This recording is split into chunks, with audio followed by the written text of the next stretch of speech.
So where are we, Ted? Where, I mean, okay. Right now and the third part of this equation is that, you know, this is now a trope, but in 2017 you had the Great Resistance, which wasn't so great. But in great resistance. But in 2025 you have the Great Resignation, which is people are just like myself. Quite frankly, I'm just going, well, shit. I guess this is where we are. Mm-hmm. This is what we are, and going forward, and we're better deal with it. I mean, I really am starting to feel like, okay, I guess this is it. What are you going to do? I mean, so tell me, Scott, you're not in the same position I am, geographically, politically, or culturally. You're in the South, but like the sense I'm getting from my friends, almost all of whom are Democrats, NPR Democrats, voted for Harris enthusiastically, is not, well, I guess, this is how it is.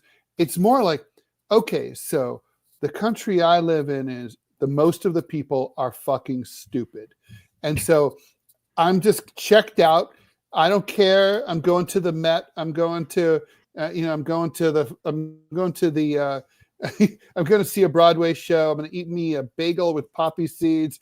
And I'm going to, go to Zabar's, and I'm not going to interact with those fucking people in flyover country. Yeah. I'm not going to think about them or talk about them. I'm not going to even watch the news because I'm going to have to see their president and they're talking to them at their stupid fucking monster truck rallies. So fuck them all. I'm, like we're here safe and sound on the coast. Blow me. And I was saying this morning on the the other show I do with Manila Chan. I think that this feels to me like the end period of a bad marriage right before the divorce, where, first there's the fighting, right? What is fighting? Fighting is a struggle for power, right? And supremacy. It's like, I want my way. If I yell at you loudly enough, I might convince you or bully you into doing what I want.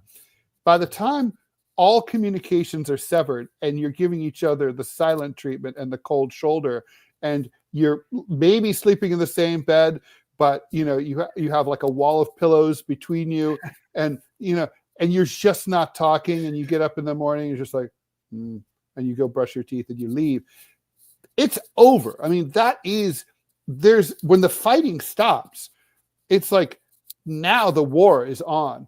And I think, and it really feels like that. I mean, that's the vibe I'm getting from the Democrats. The Republicans right now, I don't know. They're not worried about it. I don't even think they think it's happening. And I don't think they care. And I guess my question is, they don't. Should they care? Well, I'm looking at, do they need to care? I don't know the answer. They need to, just because they're going to have to manage it. But I'm looking at maps after the election and the deep dive, county by county, district by district maps.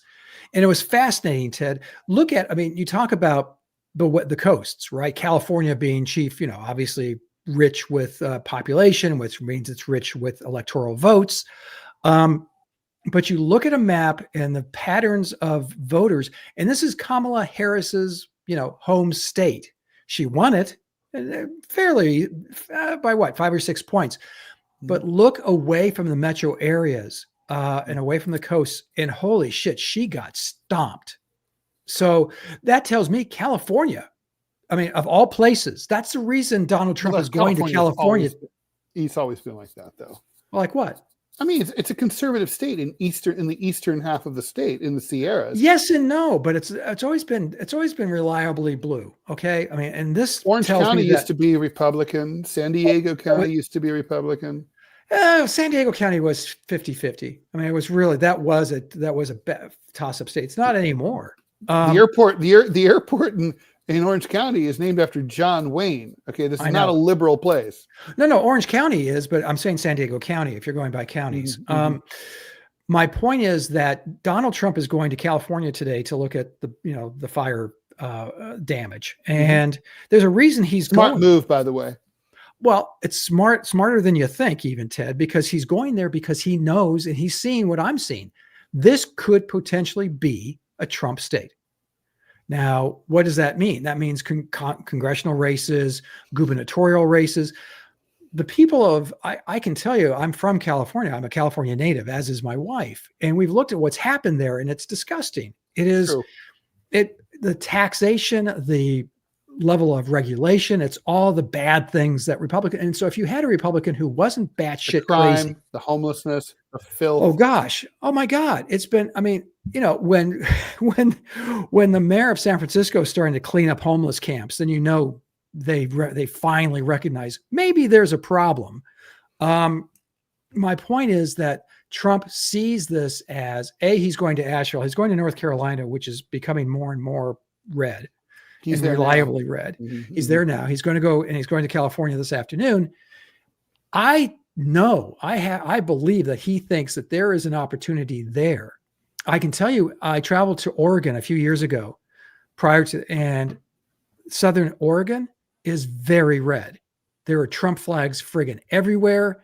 I can't speak to Washington State, but I'm saying that these enclaves that, you know, these bulwarks are crumbling as well. And if the midterms go completely against what I think they will go, which is entirely possible because that's what's been happening, because I've been wrong on much of this stuff, I think you're going to see a country that is going to be overwhelmingly Trump. And they're having that level of, well, there could be pushback, right? I mean, here's the thing, right? Most presidents lose seats in the midterm elections to the opposition party.